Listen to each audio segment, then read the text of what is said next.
It was once an empire that spanned from the Hindu Kush to Egypt to the battle gates of Thermopylae. And that was 2,500 years ago. Today, we're talking about the lands of Persia, now known as Iran. Welcome to Geopolitics with Tyberius D. I am here with Justin. Good to see you, buddy. Good to see you. It's nice to have you here. What's up?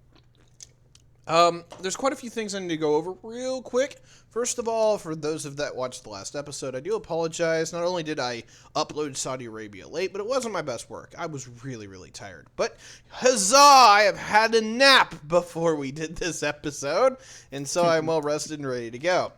And I think you guys can tell that I'm a little bit more in the spirit. So I do apologize for having a lower quality of work, but busy life, right? That is just, I've got a lot on my plate, and it's a little hard not to drain myself a little bit.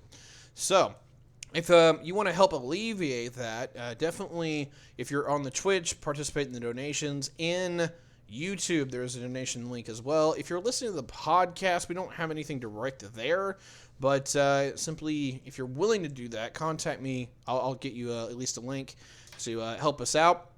Speaking of donations, Geopolitics with Tiberius D is brought to you by our patron team. That is currently Andrew Wagner, The West Dude, and Ladybug.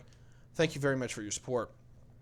But let us not forget that it does take a village to raise this idiot, and I have a wonderful team behind me. Our graphics artist is Samantha Banana. Our video editor, which still needs to get some videos, is Osiris. And, of course, our content director is Justin Pepperfish. So I want to thank everyone here for being part of our community. Let's get to the show. Justin, how you doing? I am doing okay. I am, What's up? almost lost my headphones there. Fair enough. Yeah, I'm doing okay, just vibing, pulling Tiberius and helping the fam in my life, work-wise, so taking after you there, too. True.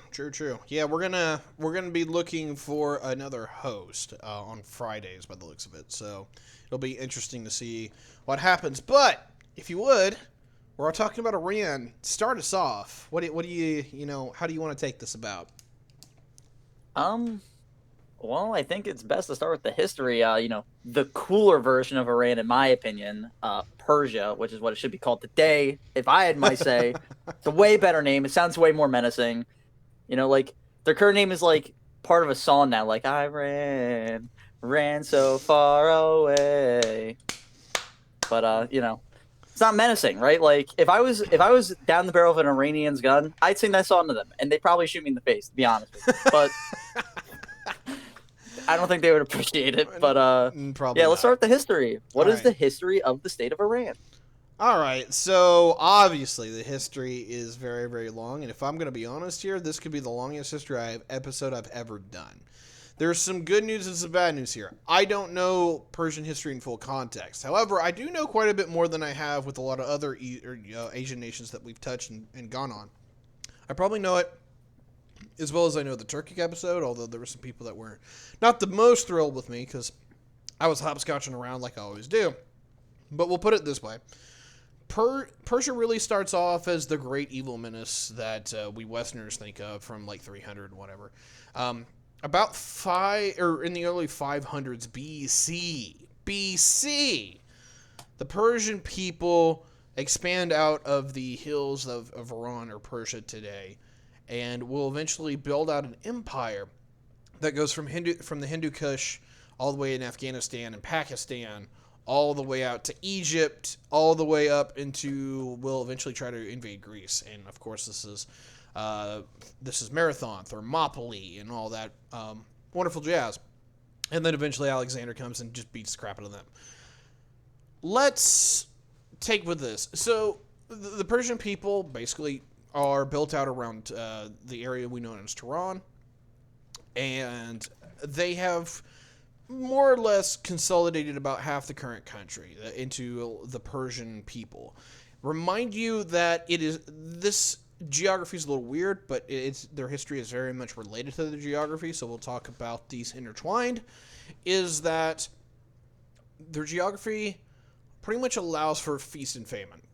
is that there are times where Persia prospers, and they basically do the whole, well, there's so many of us, we might as well just go invade somebody. And that's kind of their history, is this cycling back and forth between building up and invading people, and then like something happens, whether it's natural disaster or what have you, that brings it all back down and becomes a minor state that has to rebuild itself out.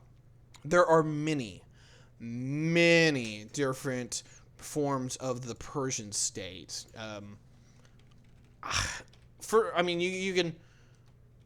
You can go into obviously like Darius, who originally forms the Great Empire. Obviously, you know Xerxes, or most of you are at least familiar with that. Give me a second. Like, there's the Sassanids. I'm gonna try to fire off a list real quick here. Oh, here we go. Yeah, because like there's just so many. There's the Median, which I'm not familiar with. There's the Achaemenid. Oh, I can't pronounce that. That's actually Darius's clan that gets to go. There is the Parthian Aracerian dynasty, which is basically where the Parthians show up, and they're technically Aryan, but they aren't Persian. And then you have the Sassanid Empire, which I like to talk about because it's basically the great competitor to Rome. You have the Seljuks, the Mongols. Like, half the time they're in charge, half the time they're getting invaded. The Safavid Empire, and then you get to the Shahs, and it's just a long conversation with that. And so, what I will outline here is that Persia is kind of like more Asian cultures where it's been around forever, right? You know, kind of like China, kind of like Japan, where it kind of builds up, it comes in on itself, builds up, kind of comes in on itself. But it's different in that it has had active interaction with the West as we know it, and it gets a bit of both worlds, right? Obviously, with Alexander the Great and whatnot, you have, or I'm sorry, rewind that. You have the King of Kings, the Great Persian Empire, the Thousand Nations, right? That come in and tries to continue to expand, and eventually tries to go to Greece. And the Greeks are able to kind of put a halt to that. After a series of infighting, you get Alexander. And Alexander, which is technically Macedonian, will unite Greece and actually take it the other way, and will conquer the Persian Empire. What is his name? It's not Darius, but is it Darius, I think? And I apologize. Maybe it's Darius III. But Alexander will fight like 5 battles with the guy, who is the Persian Empire. Eventually, just defeat him. So it's quite a long history just to itself. Afterward, Alexander kicks the bucket, and his empire gets split. The prominent, Persian part of the country is known as the, excuse me, I am drawing a blank. Give me just a second here.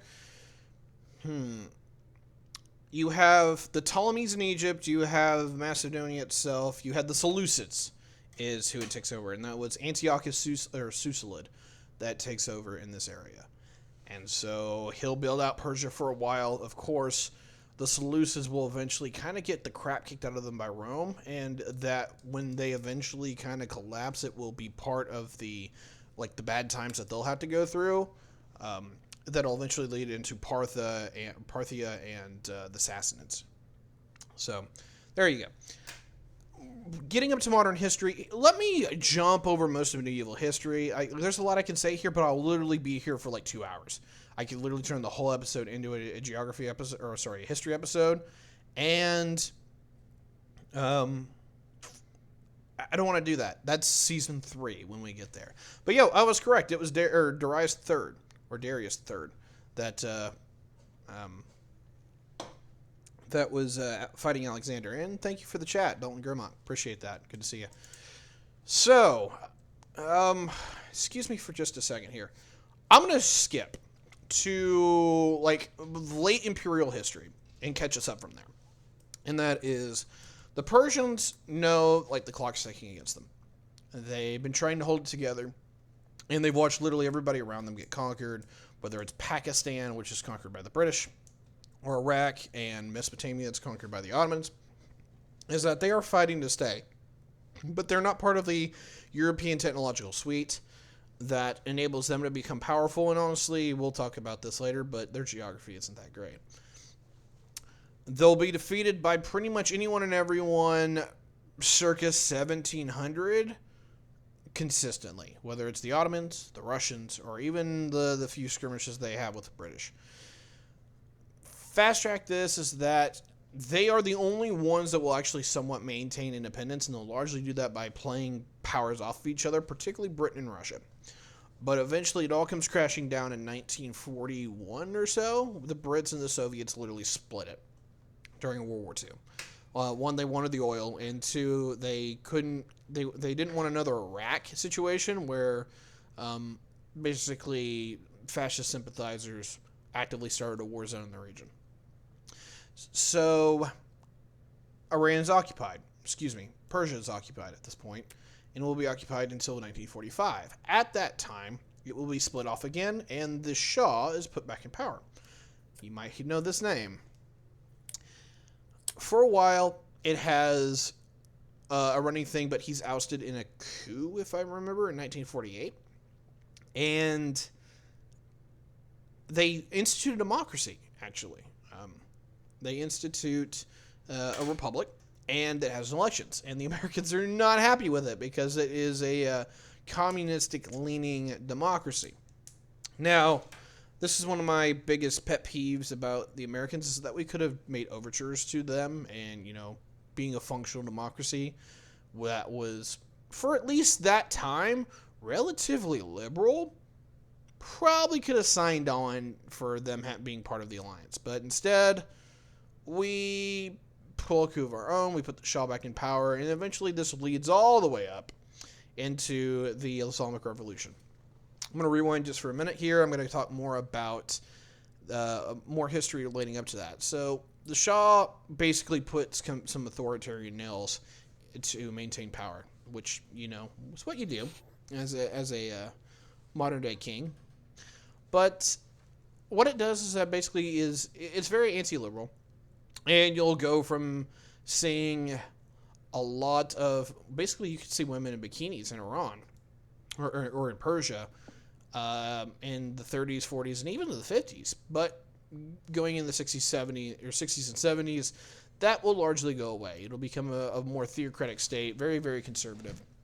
I can't speak, I don't think they use the burqa, but what they do is that it's a lot more modest clothing, basically, a lot more religious adherence kind of thing.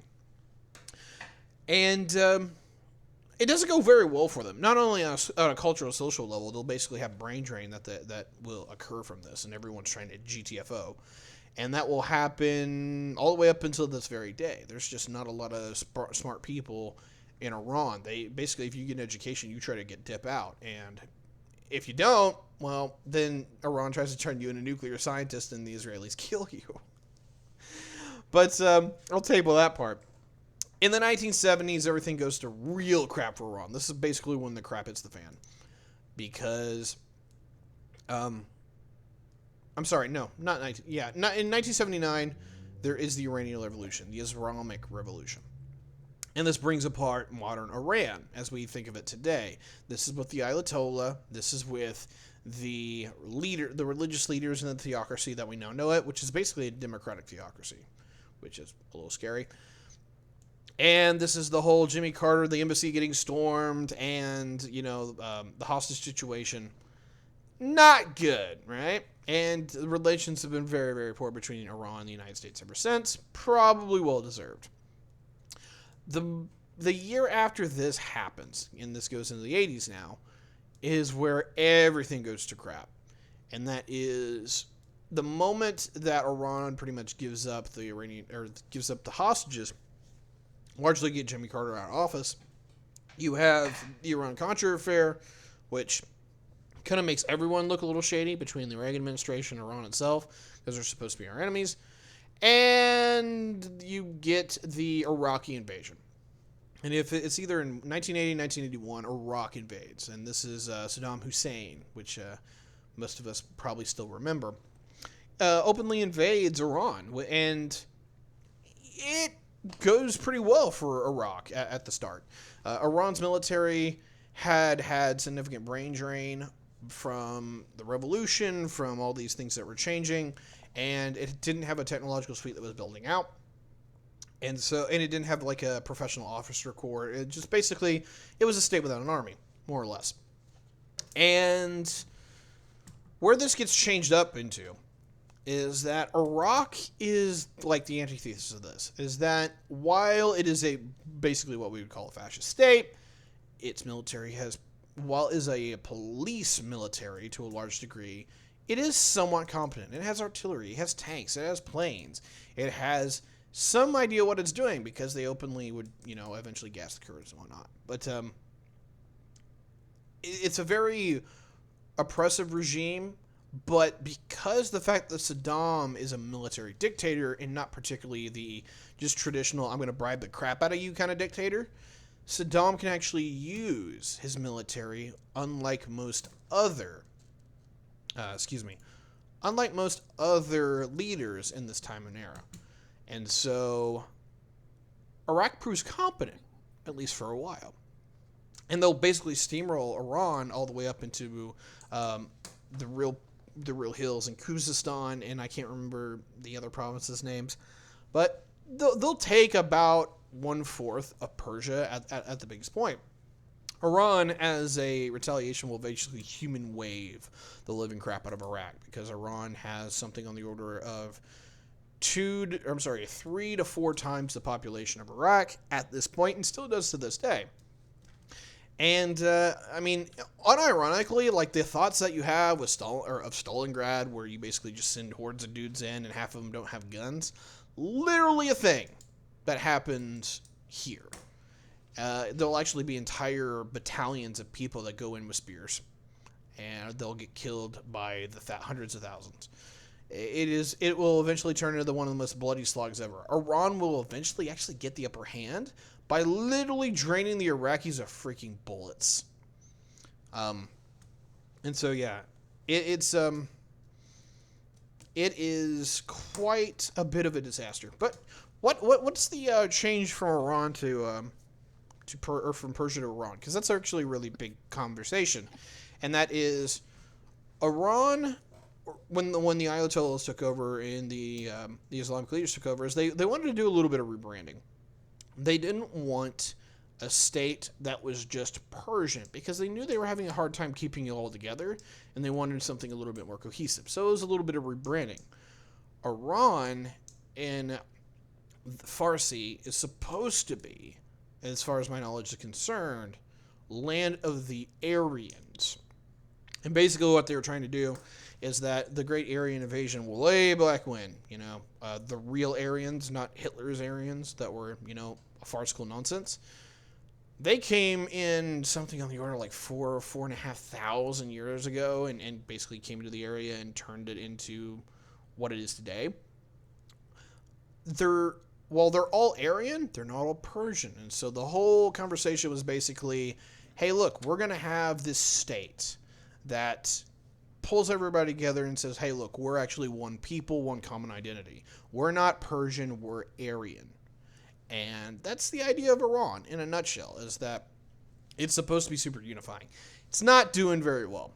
The Persians, by no accounts, definitely still run the show for most occasions, and there is successor regions pretty much on all the periphery that at least shows signs that they don't really want to be a part of that, and particularly is the most important one is Kuzistan. It is Shia Muslim, which gets along with the Persians because they are Shia as well. However, they are ethnically Arabs, so that puts a lot of friction there. What's even worse is that Kuzistan is the oil-rich area of Iran, and that's where something like 80 or 90% of the oil of the country comes out of, and that's what gets exported to the Persian Gulf. And they don't particularly like that their oil is basically used to fund what used to be the Iranian military and the Iranian state. So there's definitely some tension there and some bad blood. Now, right now, that's kind of been postured over as Iran is now an oil importing economy. Yeah, we went there. But yeah, let's actually cover a little bit of the more recent history.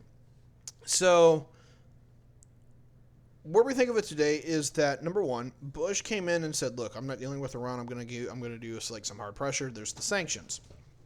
One particular note I want to put out is that he froze Iran's financial assets here in the United States. Because remember, the world is run off the dollar. If you want anything, you trade in dollars, right?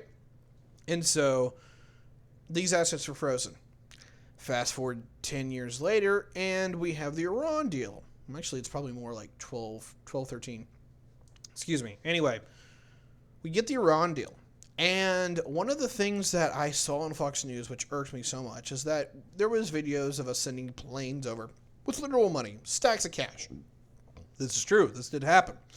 But what people forgot to mention on also Fox News when they were criticizing Obama was it was their money. That was literally part of the terms of the Iran deal, is that all the financial assets that we froze that were in New York banks and American banks, they wanted back. And part of the deal was is that they didn't want something that was part of our system, that was part of our system, so we could seize it again. So we literally pocked it all up and shipped it on over. And that's generally that conversation in a nutshell. So beware the fake news. The right can do it too. Getting off on that subject is that you get the Trump administration and he pursues quote-unquote maximum pressure. And to say that it doesn't not work, yeah, well, it just does. What Trump did that was significantly different was that, number one, he did abandon the Iran deal. What is it, the JSPCOA or something is the technical term for there, but anyway.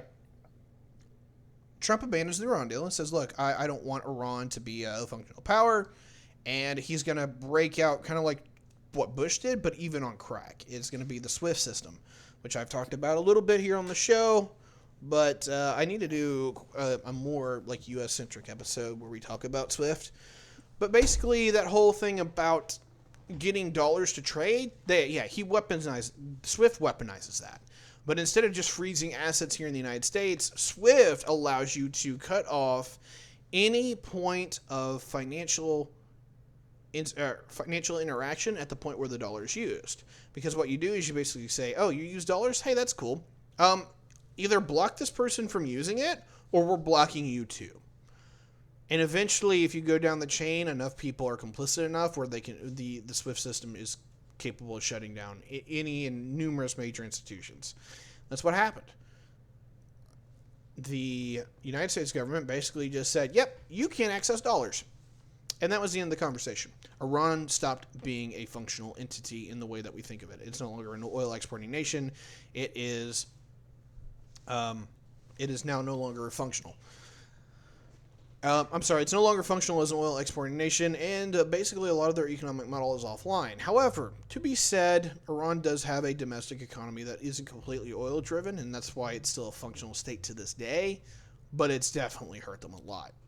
On the good news is they can't fund a lot of the foreign intelligence operations that they've been able to do, where they're backing Hezbollah, and they're backing the the Islamic Brotherhood and whatnot.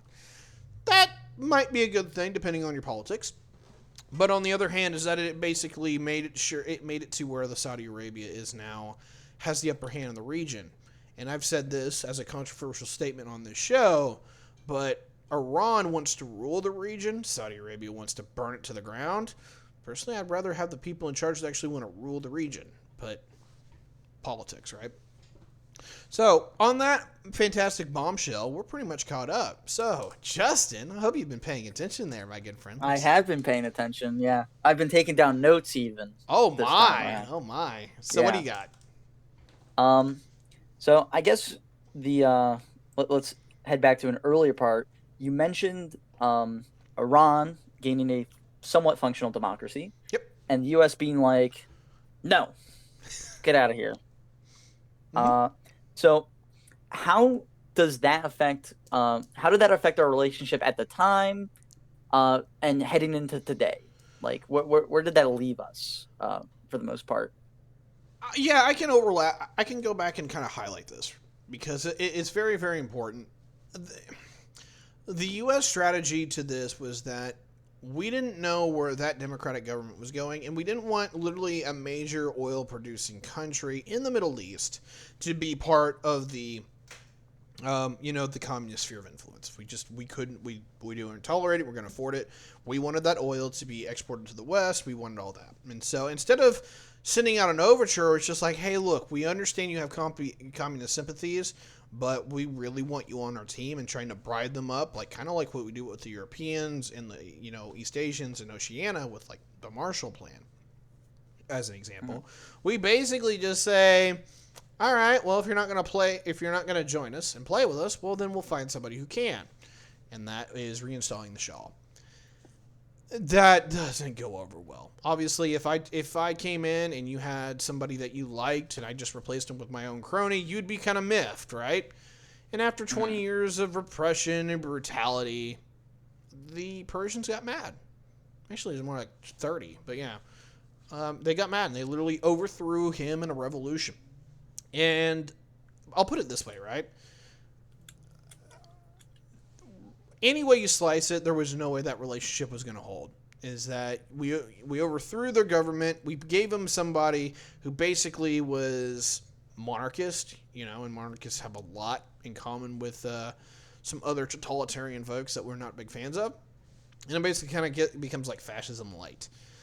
Obviously, what used to be a more liberal society for the time, seeing that kind of thing is going to have very bad repercussions. And basically, come 1980, when it all is said and done, we haven't had any kind of real good formal relationship with Iran since, and there's no reason to really normalize it to some degree.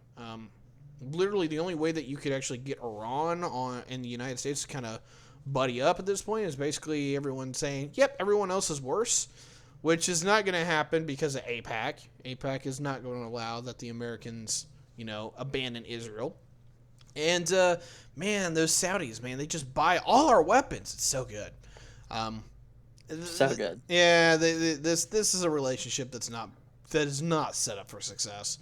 And so what's more likely to happen is that the American and Persian-Iranian relationship is probably just going to die as America just kind of loses interest in the entire region altogether, which looks like that's going to be the case. All right.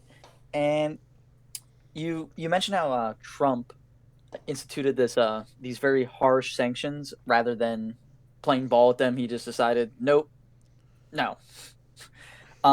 So in conjunction with those sanctions, and then also COVID hitting last year, how did both these things combined affect the Iranian economy? Terrible.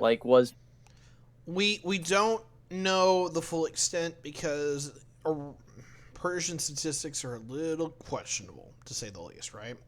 And it's not that they're not legit, but they don't really open up to what they are. While they're a theocratic state, remember that theocratic states like to burn books and whatnot, so they're not exactly paragons of transparency. So what we generally get is this. The SWIFT system absolutely destroyed the Iranian economy when it came to oil exports. They literally have to import the oil they need, which is insane. How do you do this, right? What this really boils down to is that how much did COVID go on top? And basically that destroyed the domestic economy, or at least shut it down to a large degree. Now, there's questions about how well they're doing lockdowns and COVID precautions. We have no idea. We don't know if people are dying in droves or if they're actually somehow maintaining, or at least I have not seen data that it looks any kind of concrete or that I would trust. And so I'm going to just say highly speculative, but just assume for the moment that the both international economy, the export economy, is offline, actually, you don't need to assume that. We know that. But assume that the domestic economy is offline too.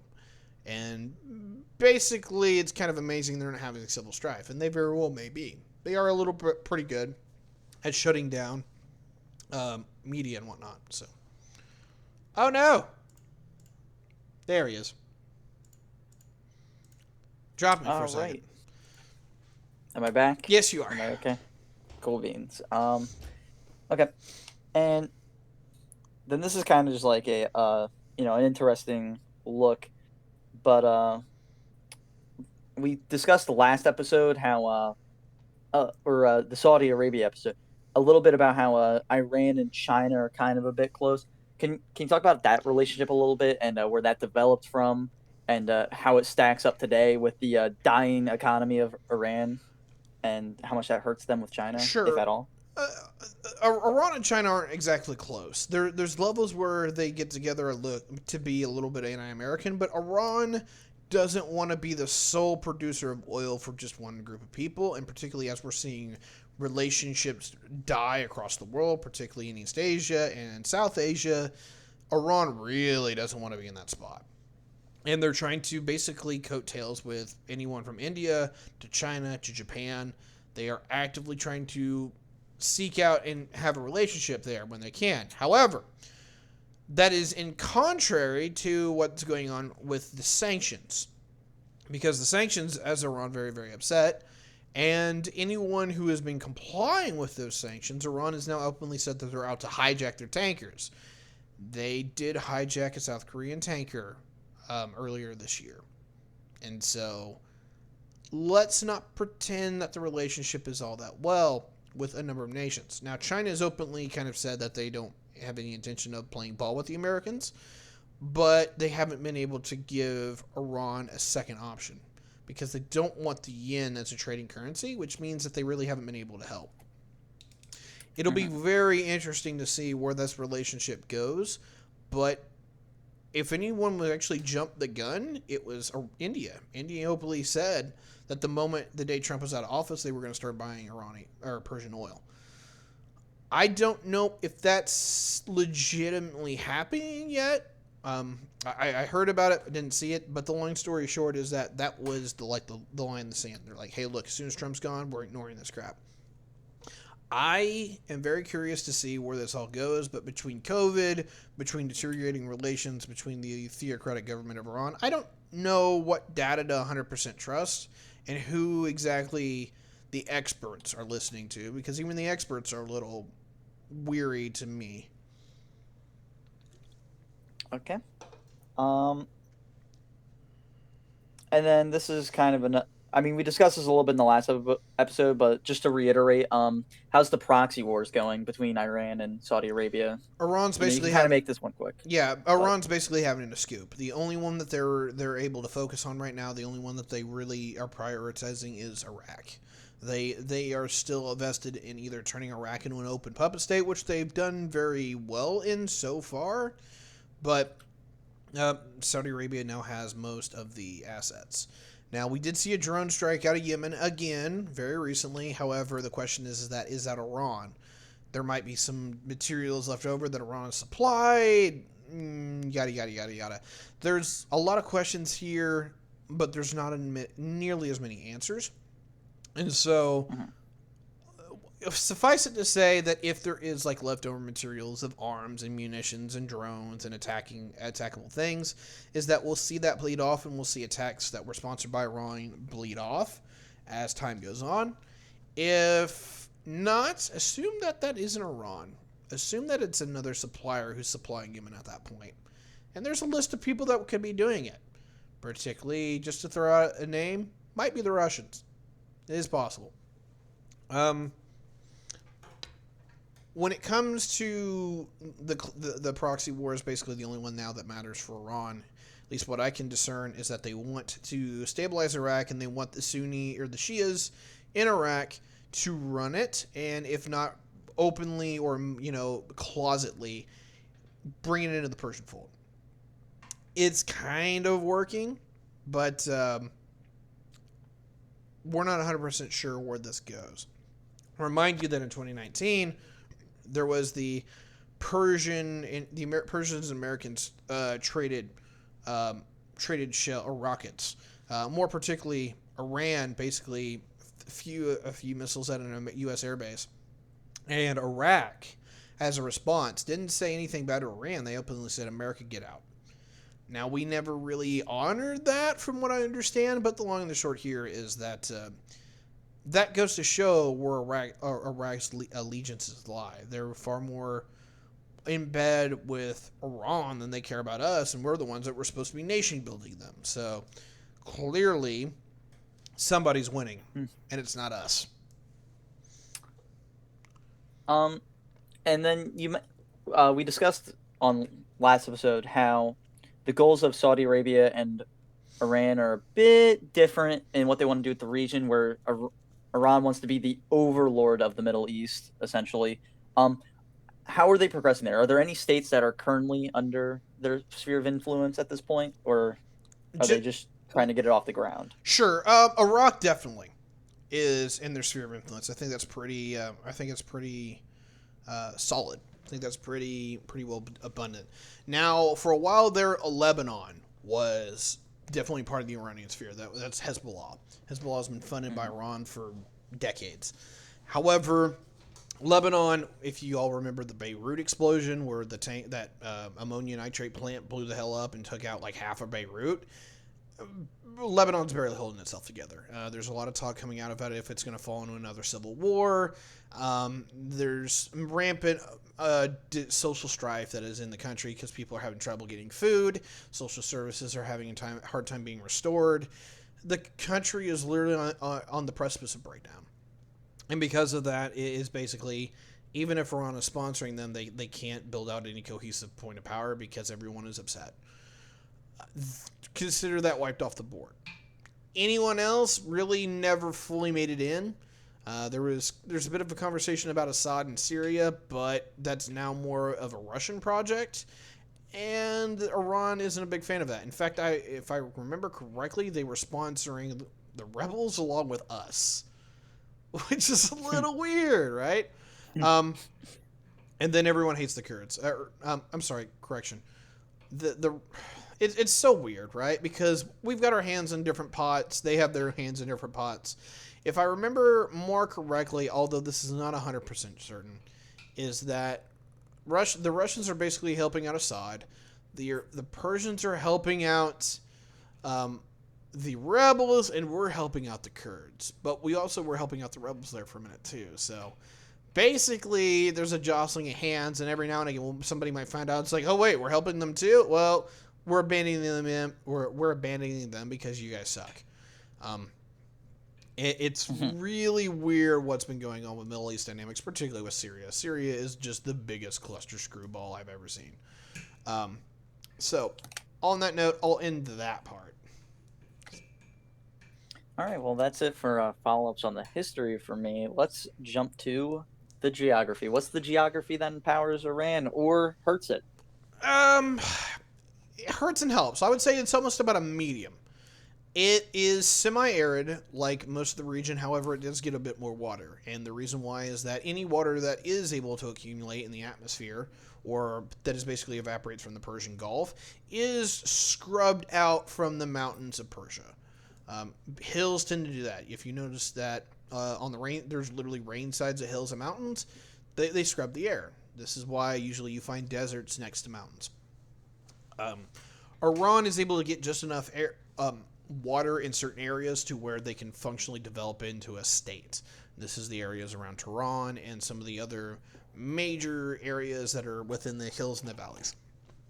Now, that's a good and a bad. The hills and the valleys make it to where it's really, really hard to build out infrastructure. It's really, really hard to build out what we would think of as a modern state. However, in more ancient times, that was more of a benefit because basically, in the same way that the Mongols or the Hindu or the Afghans would eventually build out into, a time of prosperity, a golden age where they would have high population growth and actual abundance because of some weather incidents or whatever, is that Iran would basically come out, or the Persians would come out of the region en masse and spill out and basically try to conquer everybody. Now that's a lot harder for them because they don't have a geography that builds out what we think of as a modern nation state. It's really good at preserving one, and that's like the pro side. Hills and mountains are really, really good to hunker in behind, and having at least an area that gives you some subsistence in agriculture and defensibility is quite a win. Like that's a lot of countries would beg to have that. However, the fact that it's not particularly wet, like it's not flat, it's not wet, and it's particularly hot. It's pretty much a capital net even, or maybe on the lower end capital drain. And so it will be very, very hard for Iran to functionally develop into a thriving country that is able to make its own destiny without significant geopolitical help. If technology changes, that might be another question for another day, but they don't have navigable rivers, and it's really hard to run a train through a bunch of hills. So, long and short here, does it work? Yes, but barely. It's got basically no offensive ability, but it's got a lot of defensive ability, and that's basically why Iran and Persia has effectively been able to enter the modern area at all, is that it is really, really hard for somebody to come in and just wipe the floor with these folks. And the moment that they do, they realize they've got a problem because they have to police them. The British and the Russians found out the hard way during World War II, is that that's really untenable for them. And so it didn't work out.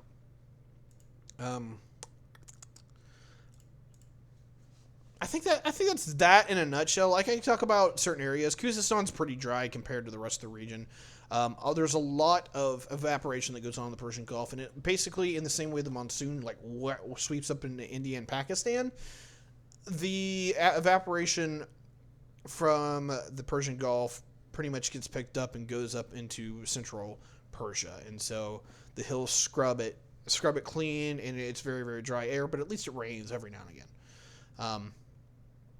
I think that's relatively the geography in a nutshell that I want to get over to, is that the periphery is pretty lax, which is why it's people are having easier times touching it, or it's just straight up open arid desert, particularly on the Pakistan border side, where no one's there. No one lives there. No one wants to be there. It's literally just lines on a map. Central Iran is basically central, and more particularly northern Iran is where civilization as we know it pretty much exists. But yeah, I think I can close that out for follow-ups, or we can move on to the future. Quick follow-up, geography related. So the state that we just mentioned is probably in Iran's sphere of influence. Iraq happens to be home to two major rivers, the Tigris and Euphrates. Does having that relationship with the country with probably some of the most fertile land in the whole region really help Iran a lot? That's a great question. Relationship? I like this question. The answer is no. I like this question. It's actually really good, but the answer is no. So here's the problem with Iraq. Iraq is like the cradle of civilization for a reason, right? This is where Mesopotamia and the states of Sumer and Babylon exist and what have you. The reason why is that it's very, very good for getting like the civilization starter kit, if you will. It's waterlogged enough and gets enough rain, or it doesn't really get rain. It has enough flow of water between the Tigris and Euphrates that it's able to provide abundant agriculture for a region. It's relatively consistent weather in that it's semi-arid. It's hot, but not so hot that you want to melt your face off, although Basra would like to talk to me about that one. So I'll put it this way. There's two problems. Number one is that it has enough of what it's going for where you can have the agricultural base and the cultural base and maybe even a little bit of the industrial base. You can't float anything on the Tigris and Euphrates. It's not big enough. And especially if you actually look at a map, the Tigris and Euphrates aren't just these two major rivers that kind of flow parallel to each other. They actually literally do like this weird thing a lot deltas do, where they split off and then they come back together. And they split off and they come back together. And that goes all the way out through Mesopotamia, which is why one of the suspicions of why agriculture actually seemed to develop there before anywhere else is that it's kind of like what Egypt artificially did, Mesopotamia has naturally. And so, in that way, agriculture as well, if you could build out a culture, and what you can there, it works pretty well too. But not so much an industrial state. It's flat enough to get trains there. And it's not so geographically barring that it works against them. Hell, we're about to turn this into an Iraq episode. The long and the short here is this. The reason why Iran isn't benefited by having Iraq in its sphere of influence to a large degree is because Iraq is not a cohesive state. It is subdivided into three major groups. In the north is the Kurds. In the center is the Sunni Muslims, which are openly sided with the Saudis. And in the south is the Shia Muslims that have sided with Iran. Now, so far, at least right now, the Shias are largely in control or are winning that fight. But, big but here, that does not mean that's going to stay that way forever. Reminder you, the capital is Baghdad, which is downtown Sunni control. It's not really a functional state at this point in a lot of regards, particularly in Kurdistan, or in the Kurdistan part. So, the fast track here is that it's more of a liability in sheer investment. It's more a liability in that it's not something that Iran can reach out to and say, yes, join us. Because no one in the region likes each other, and they all have friends. So, liability on a general level.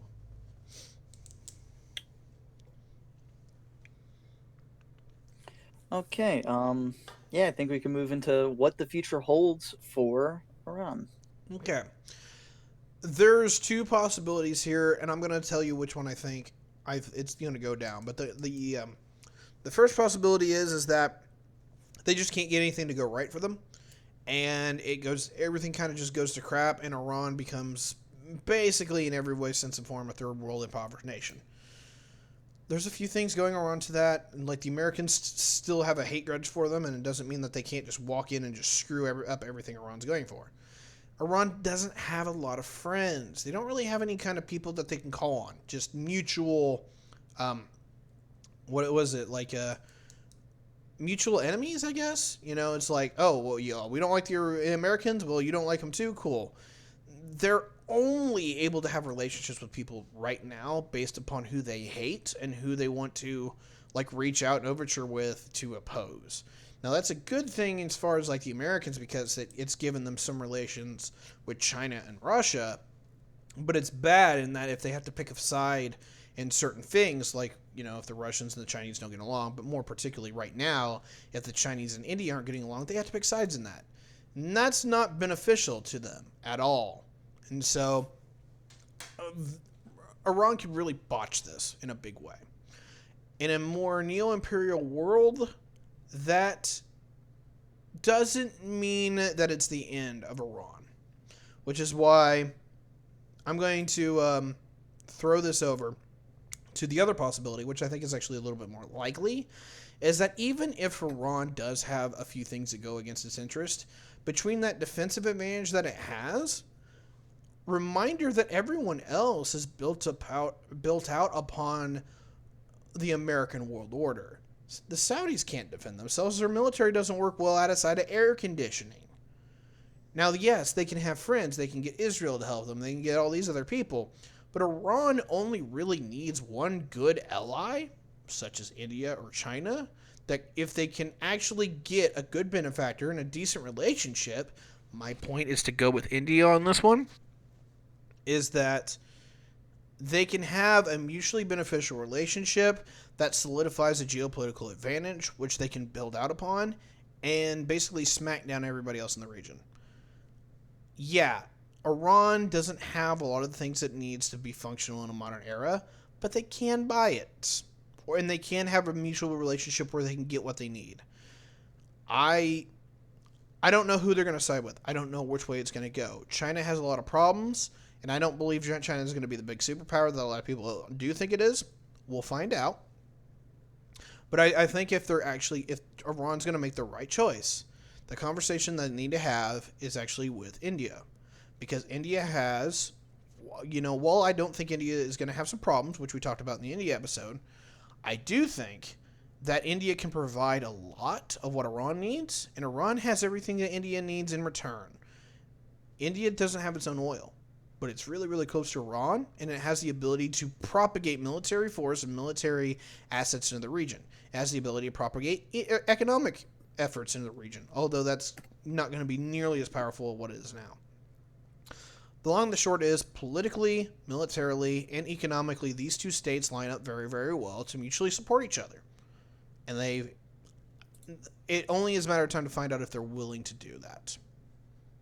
So, the future of Iran in the eyes of Team Tiberius, or D, is that Iran might botch a few things. They might even lose a round when it comes to what's coming down the pipe.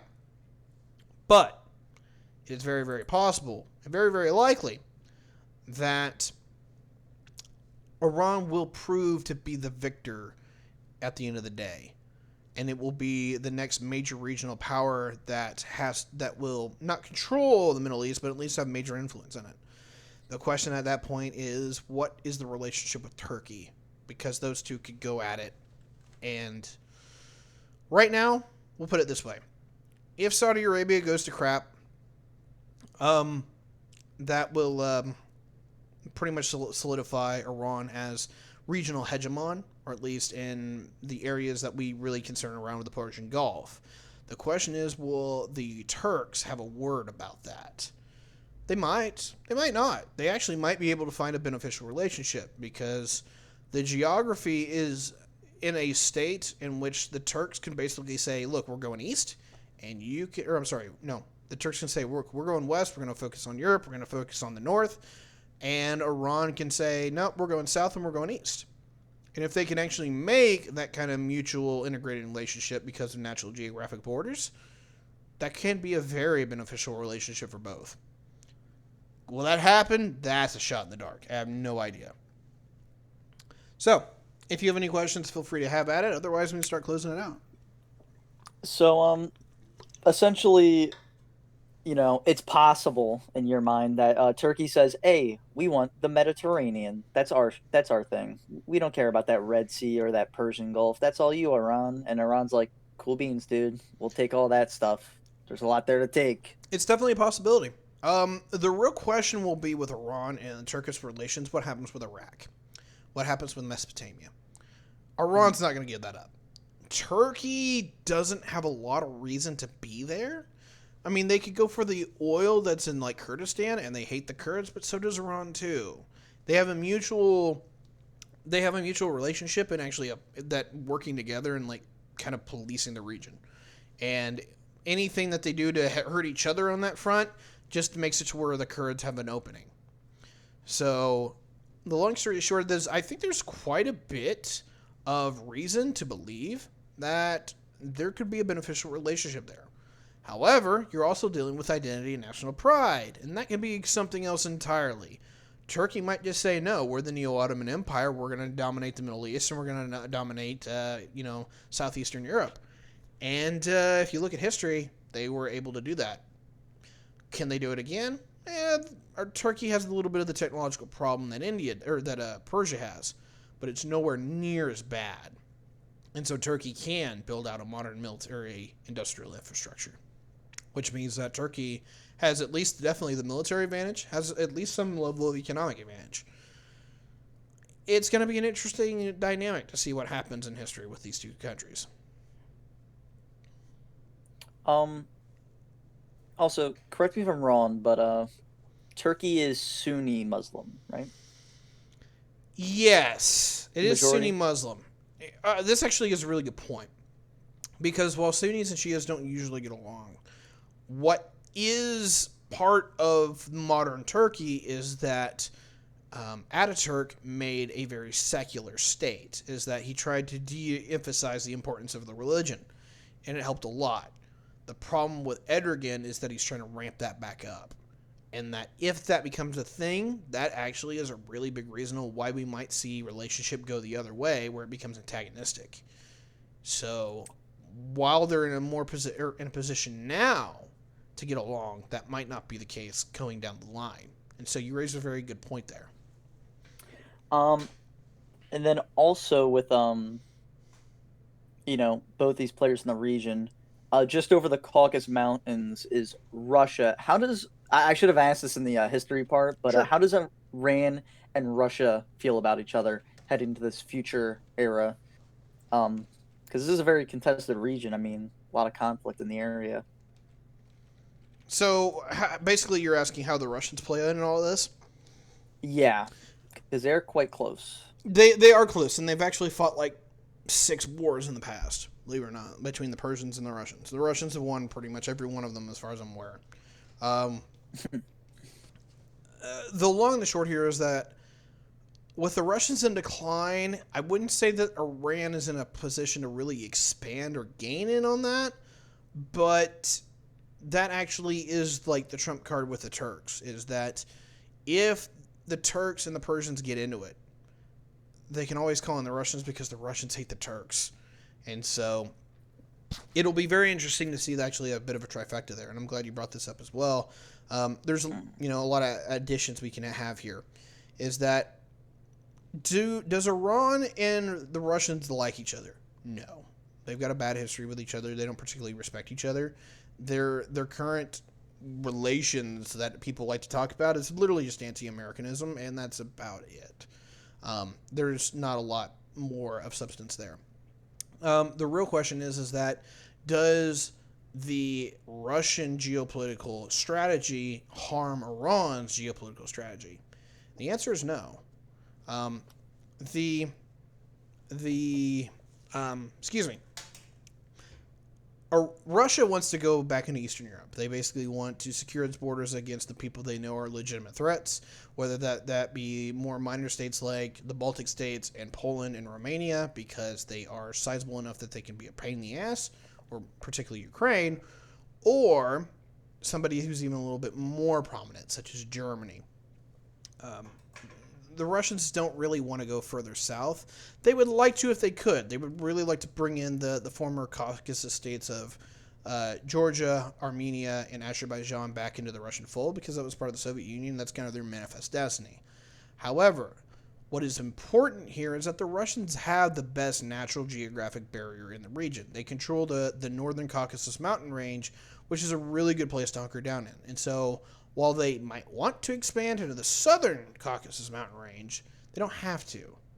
And if they don't have to, that means that they don't get in the face of that means they don't really get in the face of the Persians, or the Turks. Now the question is that what I think is actually going to happen in the future is that the Turks are going to force the issue.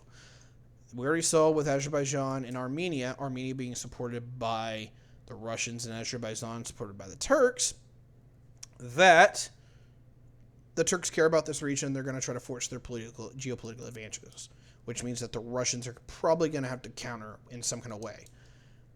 So far, at least in round one, the Russians scooped on Armenia and just basically let Armenia get trashed. Will that continue? Big question. Can't answer that right now.